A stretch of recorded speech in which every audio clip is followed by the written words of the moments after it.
Good morning, everyone. So we have an important topic today for Audit Tuesday, the principle of least privilege and how it matters to identity security as well as compliance.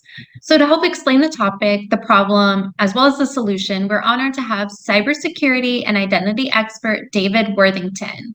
And of course, we have our own 13th patented identity expert, YouAttest CEO, Garret Grajek. Hi, everyone. Greetings, Ashley. David, would you mind introducing yourself and sharing your background? Sure. I've been sort of a jack of all trades in the tech world.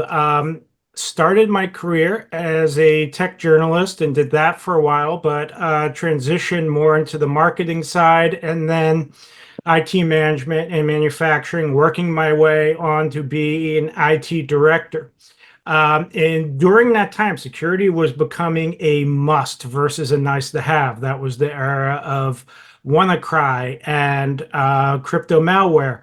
And I was faced with a company that had hundreds of desktops with local admin privileges for every user, which was very live or let live. Let's just say that.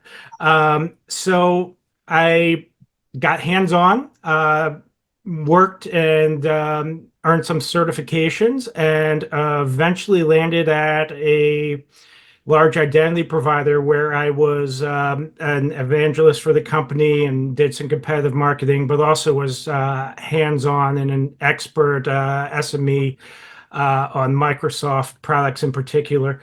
And that's my story. Perfect. So, Garret, you're always known as a two-factor expert. Can you give the audience a little bit of your background? Yeah. I was been in identity field longer than I would like to admit, probably 20, 25 years or so, right?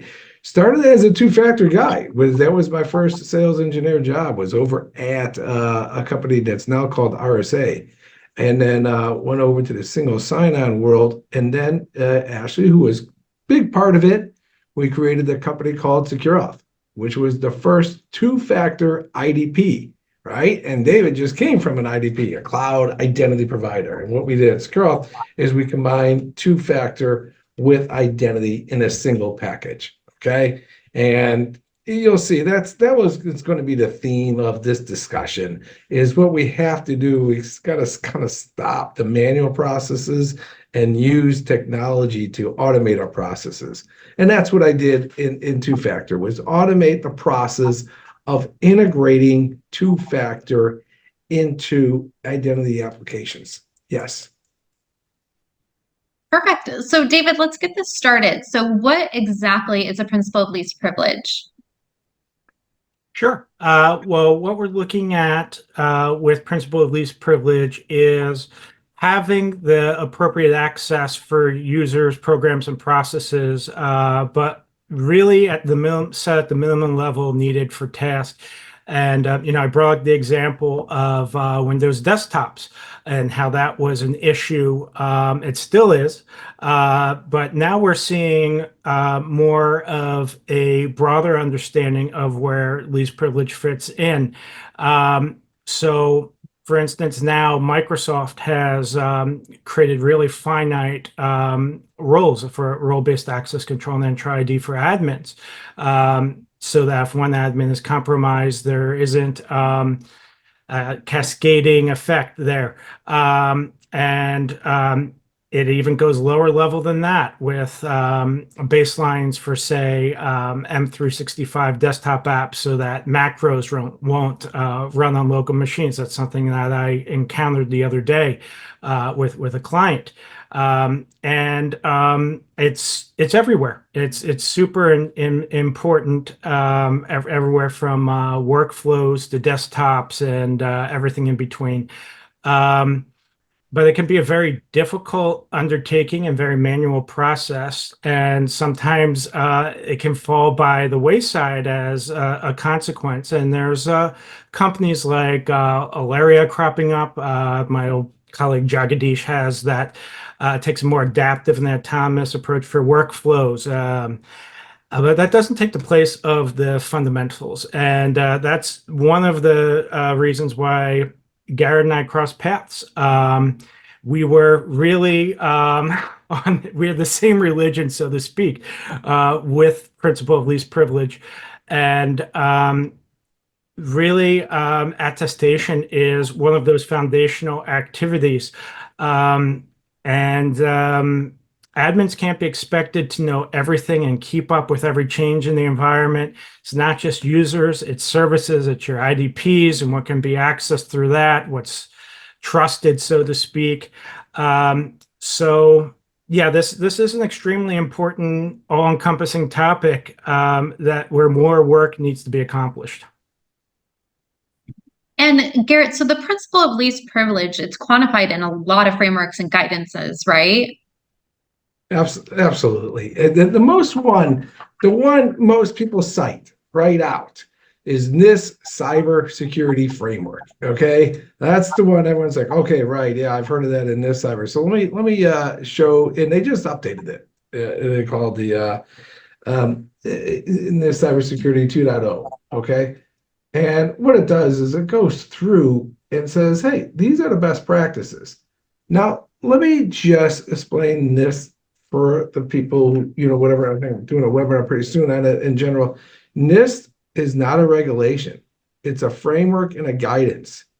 Now, what's relevant is it's really intelligent people and really good-hearted people who are coming up with what the best practice is for not only for security, but for efficiency of IT. And it's supposed to be helping the industry. And they do. And I've actually presented them at one time. What's really important to note that whatever NIST does usually becomes regulation. Okay? It's cut and paste. They literally will take the controls from these NIST things like the cybersecurity framework and then put them in there. And please look at the purple one. Those are colorblind. It's the third one down, the protect. Okay?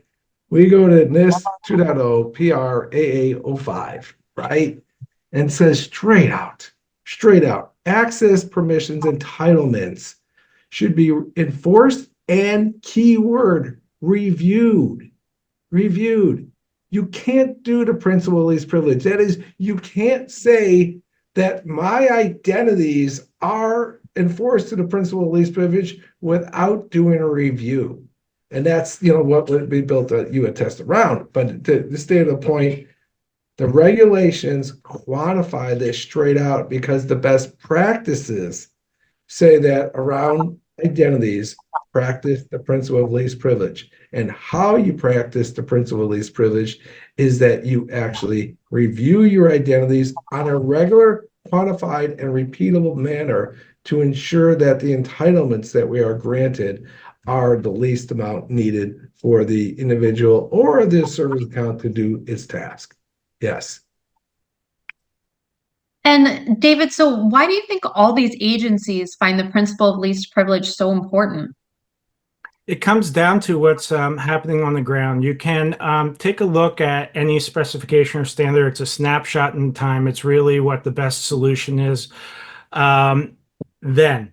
But if we look at it from the most practical standpoint, cybersecurity is driving and formalizing risk management processes for businesses. It's forcing stronger governance. And IT management and governance are distinct concepts, but they're overlapping. And all these agencies want to do is help us get better at protecting our systems and data from security threats. And, that could be internal, could be external, even accidental. For instance, imagine someone deleting records that are needed for compliance. I said I worked in manufacturing. Boy, would we be in trouble if we fell foul of ISO. Wouldn't be able to manufacture anymore. If you're a manufacturer that can't manufacture, you're in trouble. So it is the practical thing to do. And we're seeing more and more a greater emphasis on protecting data and being good stewards of data. It's a serious responsibility.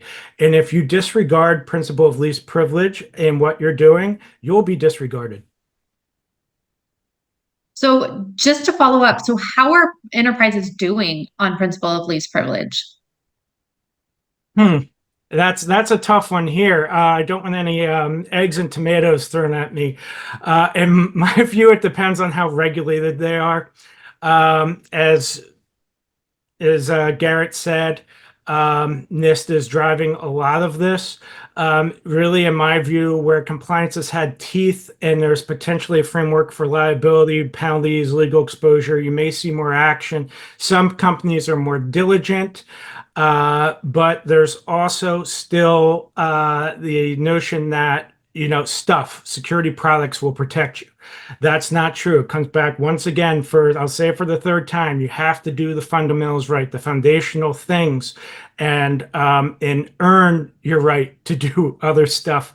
Products aren't security. That's where governance comes in, and there has to be a framework to audit and manage entitlements, no matter what it is, even if you aren't you aren't adherent to one of these standards. It involves people taking accountability at some level.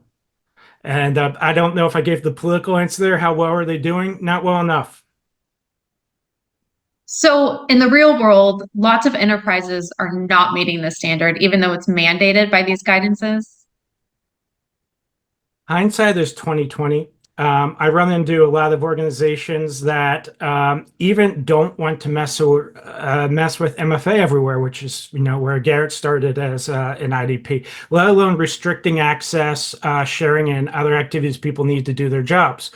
And I would argue that from the risk management perspective, from a reputational perspective, you're insane if you're not doing these things, but it can cut both ways.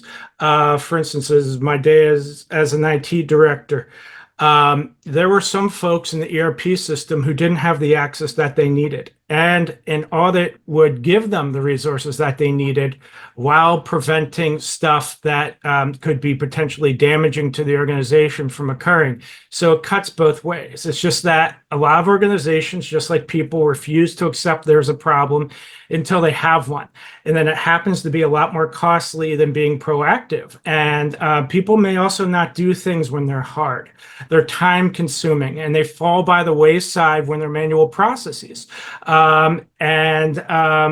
It's, I'll get to it, but you don't necessarily do that when there's other priorities.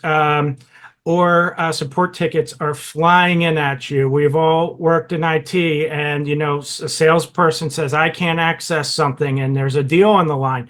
What do you do first? It's pretty obvious. You accept that risk and you give them the access they need if a big deal's on the line. So there's so many carve-outs and instances where if it's not a priority, if it's not something that's aligned at the C level or board level on down, it ain't going to happen. So Garrett, this is a legal liability, correct? Yeah, just ask Tim Hook and the people over at SolarWinds. Okay, and where I say that is, so there's always a hack, and this is what I always say: no one has ever been sued or fined or criminal charges like SolarWinds got around being hacked. You don't get sued or fined for that. What you get sued or fined for is that once the hack occurs, if sensitive data is what we're supposed to be securing. That's personal healthcare information, PHI, for healthcare. That's PII for financials, personal identifiable information. And then now the defense has classified something as controlled unclassified information, CUI. If that data is exposed, then the regulation stated is that the regulators are allowed to do due diligence on you. They're able to see what were your practices, and were you fraudulent in your statements around your governance?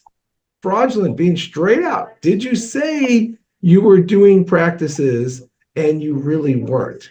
And this is what happened in the case of SolarWinds. There was 3 principles that they had claimed, the government claimed they had done in their 10Ks or 8Ks or 8Qs, is they said they were doing, first of all, 2-factor everywhere. And then they showed that they weren't. Okay. Then they said, were you doing SDLC, software development lifecycle practices, up to standards? And they said, no, you weren't. And the last one was, you said you were practicing the principle of least privilege. Okay. POLP is what we just talked about, PRAA 05 in the NIST CSF 2.0. Okay, they didn't have evidence. They didn't have the evidence that that was actually occurring. So this is, I have a great slide I always use in my deck to customers, and I have this wonderful lawyer, Cynthia Stamer, out of Dallas, and she was presenting to a group of CISOs, which she does a lot. It was like an LA ISSA show, and she put it straight on her, go, if you don't have evidence of your work, I, as the lawyer defending you, can't defend you. So not only do you have to do the work, yes, you have to, implement what David just came from, a wonderful IAM, right? And do all the rules and all the policies and all the entitlements, but you have to, and it's the name of YouAttest, you have to attest that those roles are not only enforced, but have been, as I showed in this chart, have been basically reviewed. You have evidence that you're doing periodic reviews of those to show that not only are you doing a great security, but you're also of compliance. So yes, Ashley, not doing those is a liability for the enterprise. So, David, you're a product IAM expert. So why has this been overlooked by the IAMs? Here come more tomatoes my way. It comes down to why people are buying and stuff like reducing churn among existing customers. Often we're seeing product-led sales drive roadmaps, and you'll end up with these great features like device trust, modern authentication, dynamic groups, conditional access, all these wonderful things. But that's all then. If you're not looking at the authorization, you're only dealing with there's a security aspect there, but it's efficiency. It's IT efficiency, not least privilege. You still have to manage authorization and entitlements beyond what you're doing to secure access. And Garret, so you built YouAttest back in 2020. What are your thoughts about IAMs and the principle of least privilege? I love the IAMs. I heard someone say it once, and I couldn't agree more. He said the IAMs, and we're talking Azure AD, or for modern speakers, Entra ID, Okta, Jump Cloud, Ping, etc. These are the spearhead of identity. They are really what people, when you see identity, that's what people are using. Nothing wrong with, basically the back end, the HRs, or all system, but your IAMs are holding not only the identity, with the emails, whatever, but they're holding the metadata around what groups they're in. They're holding the authentication credentials, and they're oftentimes doing the authentication themselves, two-factor, etc. So that's where I say the IAMs are front and center in identity. And I don't think we've done a really good job of attesting to the data that's in there. And the other thing, actually doing a good job of using the wonderful roles and the metadata, the groups, and whatever, to attest to the other resources that aren't connected to the IAM. And that sounds contradictory, but let me just explain. So here you built this IAM, you're paying some vendor, you got it in the cloud, you got your IDaaS going, and you spent time to figure out the groups and who's the manager of. And then you're in healthcare and you got 3 or 5 apps that aren't connected.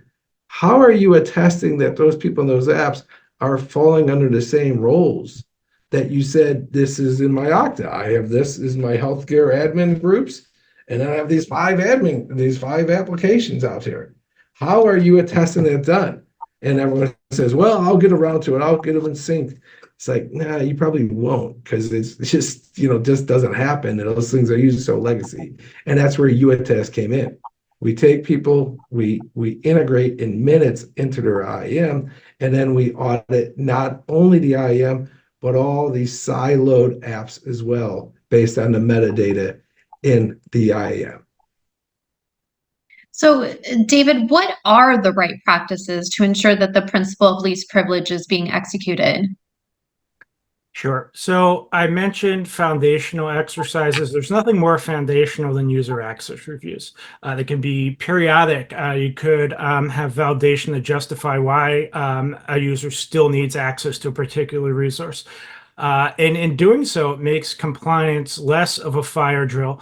And as Garret rightly pointed out, you can show your work to others or even during the discovery process if the worst happens, instead of scrambling to correct a validation or being found with your pants down.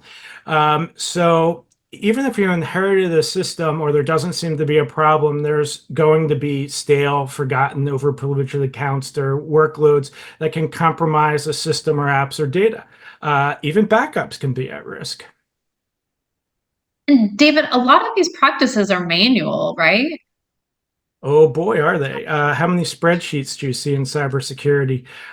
In my experience, yes. That's the problem that my former cohort at Alaria is trying to solve with workflows and for RBEC, and then YouAttest is addressing with SaaS services.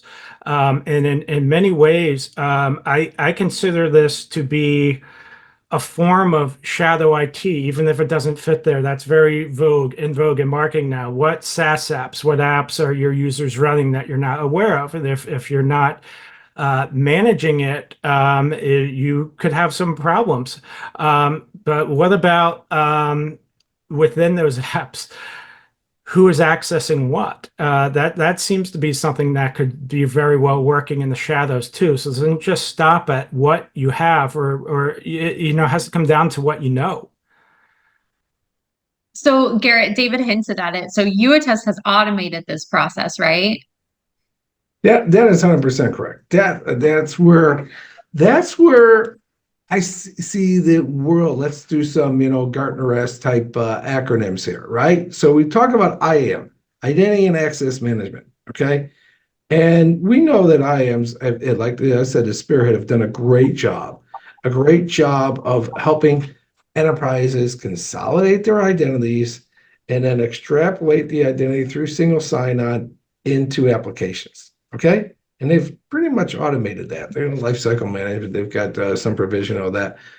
Okay, what about the knowledge of who has access?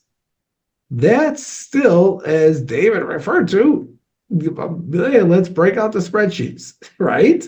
Let's dump that information into a spreadsheet, send it over to people, right? Oh yeah, and look at columns, 4 through 8 and rows 6 through 12, that kind of thing. And it's really painful. What we have done at YouAttest is automate the process of first understanding what needs to be audited and then sending it out to the proper people. And there's no sending spreadsheets to people, and there's no emails you have to write or Slack messages to the audience to say, have you done this? Because it's automatically, I repeat, that's the process. It's automated the whole entire process. And how secure are those spreadsheets? Yeah. And I've read from a third party said that the errors in the spreadsheets and the actual attestation process is around 60%. So it's literally worse. On average, you can almost be guaranteed that the information is not accurate. So David, this is a big improvement on the manual process, right? Anything that gets people to do the right thing is a win. I spoke about IT efficiency being something that is something that customers of identity that resonates with customers of identity providers. This automation for attestation is also a win for IT efficiency. It's a win for the organization. It's a win for the people who are not going to have privileged or private data about themselves floating around everywhere. And David, identity governance is part of not only a secure enterprise, but it's also part of the zero trust story, right?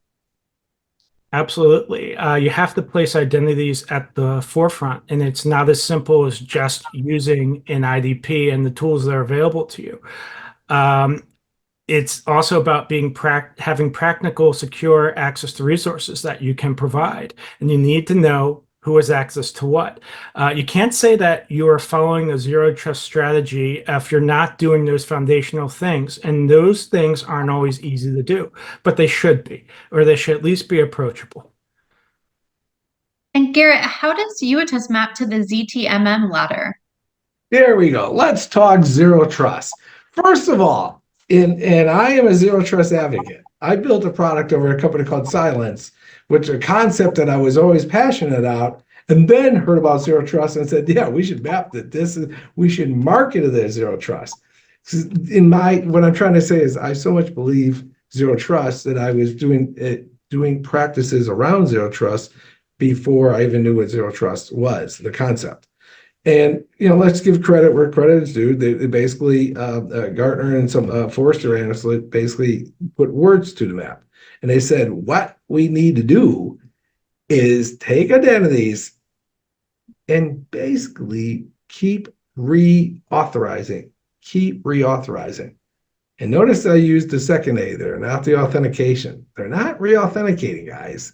Not really. If you really look what's going on in a zero trust architecture, what they're saying is, okay, you established an identity somewhere, okay? Either through single sign-on, either through authentication, whatever. Now, we're going to have that user hop. Now, think about that. What does it does? You think of the life cycle of a identity session. You come to a website, you authenticate some way, double nose twitch, two-factor authentication, whatever you do, okay? Or you hacked the form, right? Now you have the session ticket. Then what you're saying is, okay, from there, now I will go to maybe an application proxy and see if I have the right authorization. Then I'm going to go to an application. Then I'm going to be going into a database to achieve data. What zero trust is saying is, hold it. If you establish an identity, we have to make sure that we reestablish the identity and also reauthorize the identity as we go on. And what that means is we better have a system that helps us understand what privileges we have given out. And that's what YouAttest is. But let me show something to help put some pictures to words here. Okay. So I'm a big fan of the U.S. Cybersecurity Infrastructure Security Agency and coming up with ways that we can actually dialogue this stuff. And that's what they've done. They've taken the NIST stuff. And then Ashley and I have actually had Don Hester from the CISA talk to us. So this is zero trust maturity journey. They call it the zero trust maturity model. Most companies, and no one's hacking, sending anything, are still sending out spreadsheets, still doing a manual process to review to users. What the CISA is saying, and did a nice job with identity governance, it says you should take their 4-step path here, right? You should, one, do something like YouAttest, and I'll show you in a chart. The initial, start automating your processes. Get rid of the manual, because manuals are errors. That's not me saying it. That's the CISA saying it. That's the world saying it. So that the first thing you could do is automate. The second thing you should do is turn your knowledge into real-time events. And that's what we did at YouAttest, is if someone changes their privileges, we have triggers. Triggers off the IAM that say something changed and you should know, okay? Now, again, on my soapbox, optimal is not done by a single product. Optimal is your enterprise acknowledging that there's products like YouAttest with real-time triggers and real-time AI and integrating that into your other products. That's where optimal. That's why it's way at the top, and that's where we should all be going. But the first thing is let's get your enterprise off of the traditional. Traditional bad, okay? Traditional is bad. That's spreadsheets and let's start our journey. And what I did here, and I can send this out to people, is I mapped it. I mapped the whole IGA to YouAttest, which basically says, hey, this is where most companies are, emails and spreadsheets, Initial is we automate. Advanced, we start doing immediate review and immediate triggers. And we also use our AI at this phase too, because we have this in there. And then optimal is we start integrating, and we got some webinars coming up about that, how you integrate our scores and our results into other products. So that's how we map to the ZTM, the Zero Trust Maturity Model. And that's why I'm a big fan of the entire process. David, any final thoughts? Well, I still have my IDP hat on after years of advocating for one, but here's the truth of the matter. IDPs are the linchpin of doing all this work, but it can be difficult to detect and monitor IDP abuse. There's been a lot of nice work done on, for instance, automating group memberships, but at the end of the day, updating attributes is a manual process. Compromised accounts are where the initial access happens. The identity brokers are a big market, and the crooks have an incentive to create persistent access and backdoors when they take an identity. And great security companies are observing an increase in adversaries abusing IDPs to gain access to protected services, and they're using legitimate cloud services and extending the umbrella of trust, especially through federation. And we're seeing a need to manage entitlements more carefully, especially admins.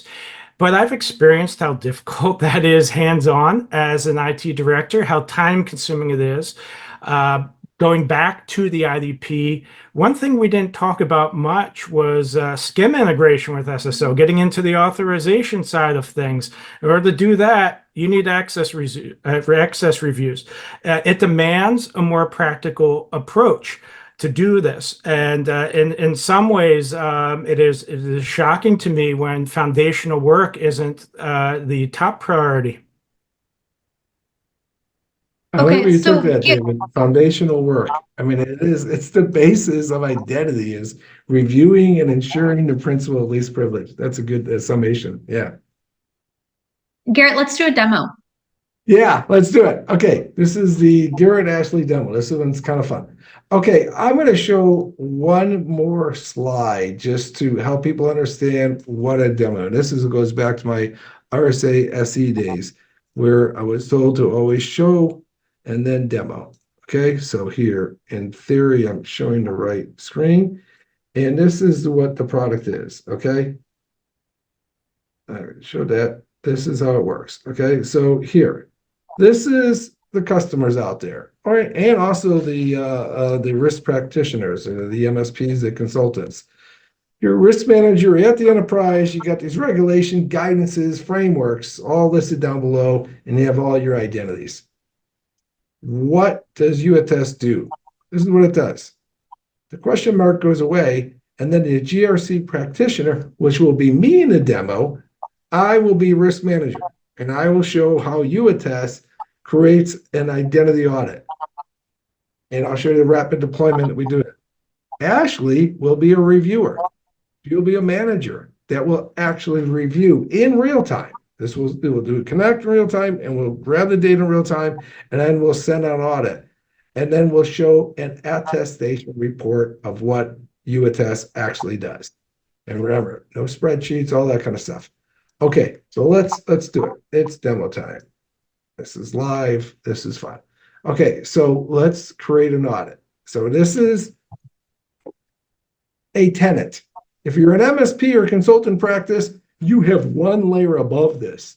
You can have a couple of these or hundreds of these for each of your customers.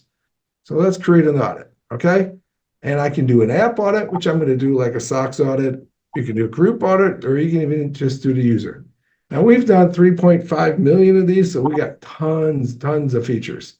First of all, the source, I'm going to connect to it as Azure ID. I'm going to give this thing a name. This is going to be Finance Audit 0806A. Okay? Due date. Let's make it aggressive. Let's go this Friday.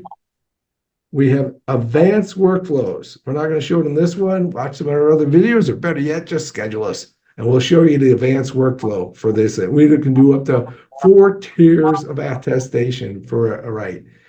Segregation of duties, whole nother feature we can go into on, right?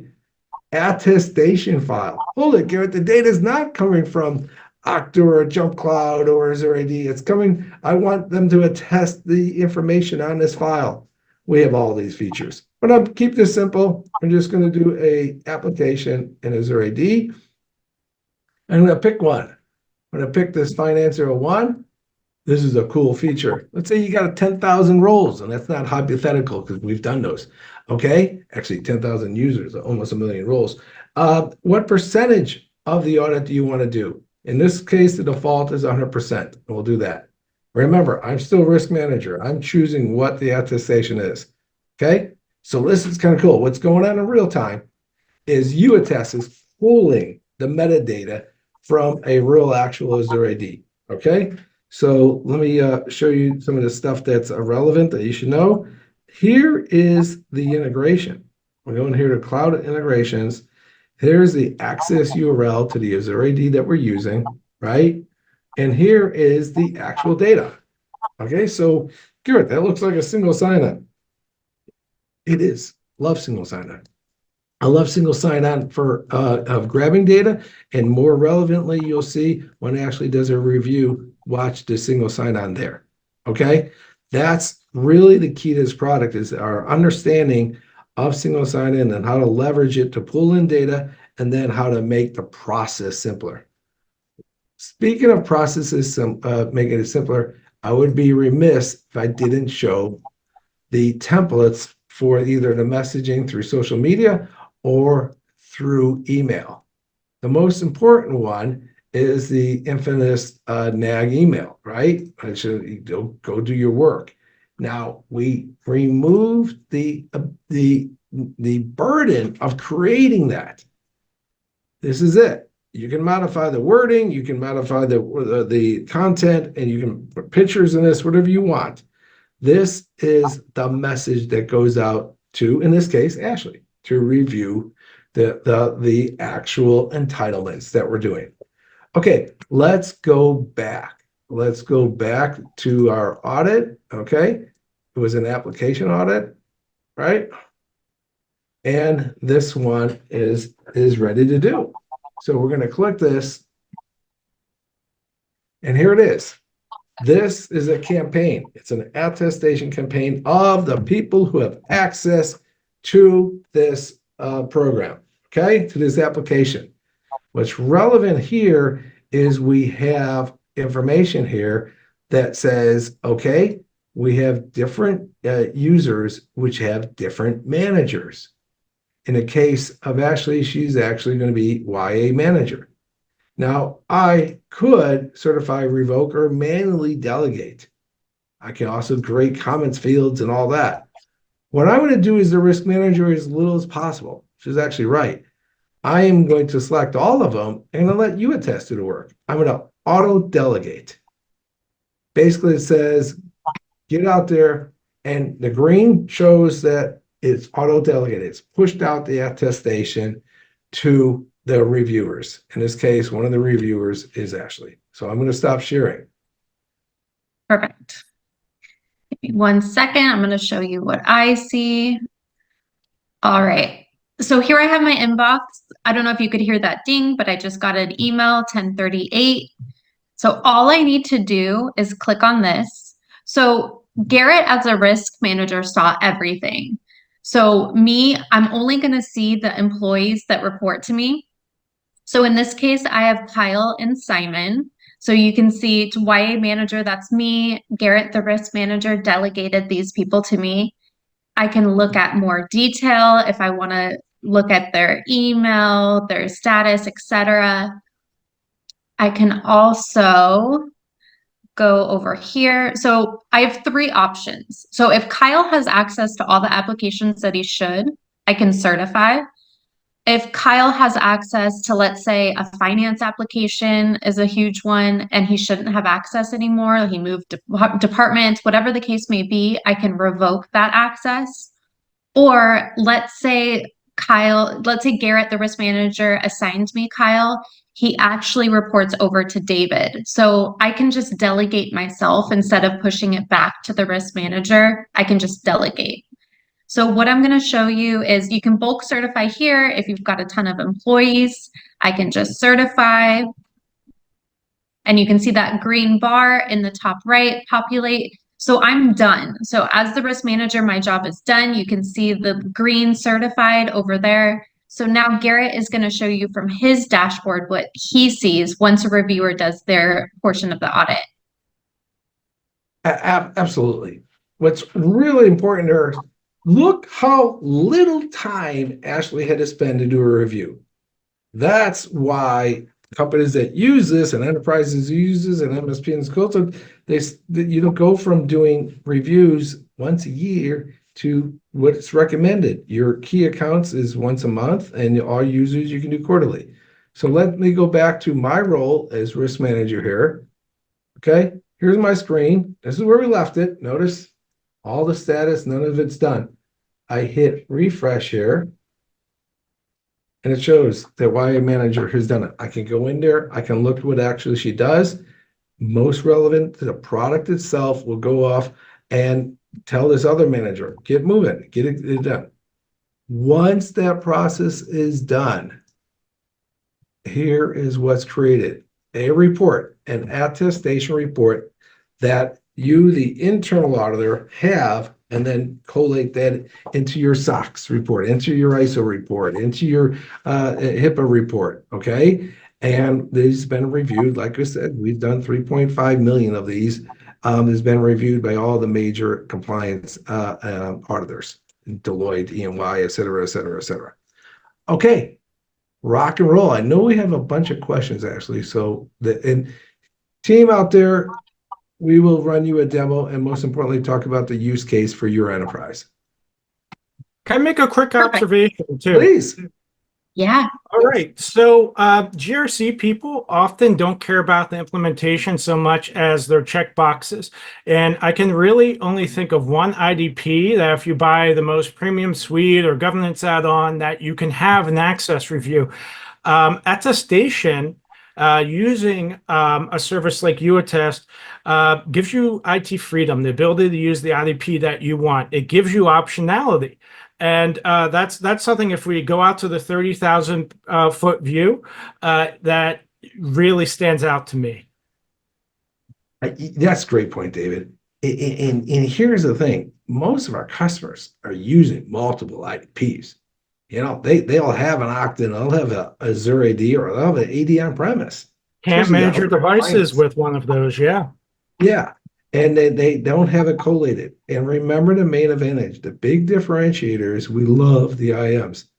We use the IAMs to audit the information that's not in the IAM. And that's where the IAMs fail, because they kind of, and we've worked with the product, and they're all wonderful people, but they see the world the way they should. They come to work and they see, okay, I need to work with the data inside my capsule. Where we have our mission is to audit all identities, regardless where they live. And, you know, we can go into it in other calls and show you how it works in use cases, team members out there. Good stuff. Good stuff, David. Yeah. Yeah, and pulling from an HR system could just be another silo where where similar problems exist. It works 100%. We pull in the HR information, we contrast it to the IAM and the other resources. Yes. Perfect. So we have some questions from the audience. So first one is for David. How do you recommend getting business stakeholders engaged and aligned with proper IAM due care and due diligence? Well, you know, I worked with a professor that, while Harvard, I believe, contributed to the book Getting to Yes, and wrote an article at my last company, a blog article about ways of leveraging organizational psychology. I'd be happy to share that if you connect with me on LinkedIn. Wow. But the point is, sometimes it's a better idea to make someone think that the idea is theirs. And that's the basis of it. That's And really to communicate well. understand what their priorities are and what they're facing, and that you're not just adding to the pile on their desk. But I do have a very prescriptive strategy for that, not just tactics, that I'd be happy to share with you. Awesome. Next question for Garret. How does NIST line up with ISO 27001 and 2022?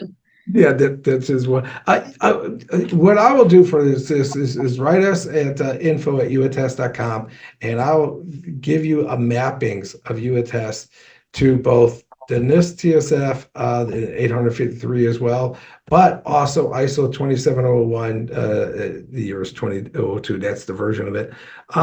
They do line up they're very much, okay? They're not one-to-one. They're different practices, different way to see the world. But in many ways, the controls, especially around identity, are very similar. But you do have to do your own mappings. But we've taken that burden away from customers and built that out ourselves. Yes. Next question for David. Do you see more AI and automation in the identity products? We're seeing some of that in a area that I referenced. Yes. As far as I've seen AI being used in identity products, it's really just been so you don't have to write KQL statements or something like that, or write PowerShell queries, and you find information about your environment. There's still humans making these decisions, and that'll probably remain that way for a while. Yeah. Yeah, and just so we can get into another.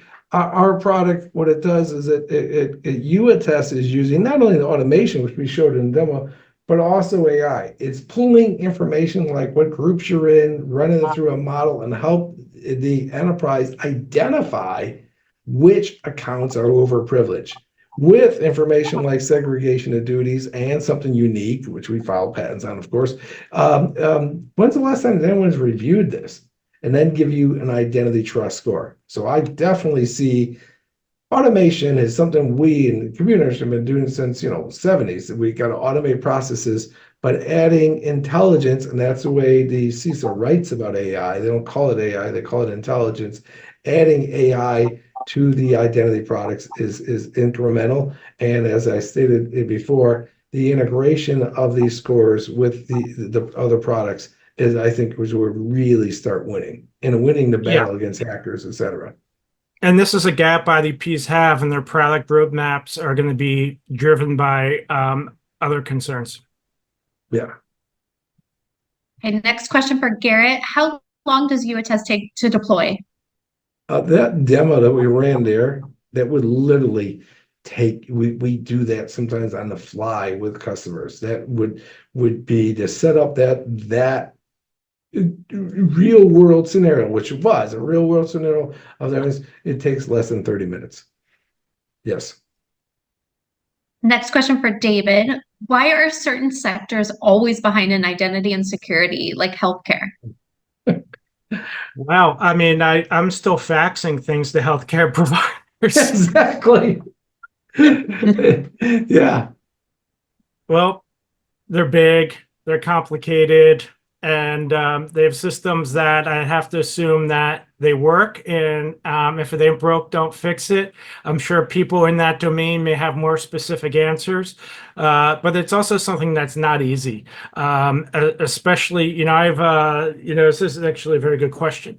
I have a friend who worked in compliance at a smaller hospital here in Philly that was acquired by one of the healthcare systems that's just gobbling everyone up. And they are really having it, even though they're with the large organization now, compliance has become more difficult, not less. So with those big concerns with having to report to, agencies with jurisdiction, I'm not sure that making other changes is really in the cards when they need to keep the lights on and not get in trouble. Yeah, I like where you took that, David. It's no one's picking on healthcare or anything. We're just saying it's legacy. It's been around, right? I mean, they've been around before there were computers, and then they had things like fax machines and other things, so they have to revamp. Where the luxury, and this is what I think where people forget. Like, I've joined a lot of startups and created my own. Everything's from scratch, right?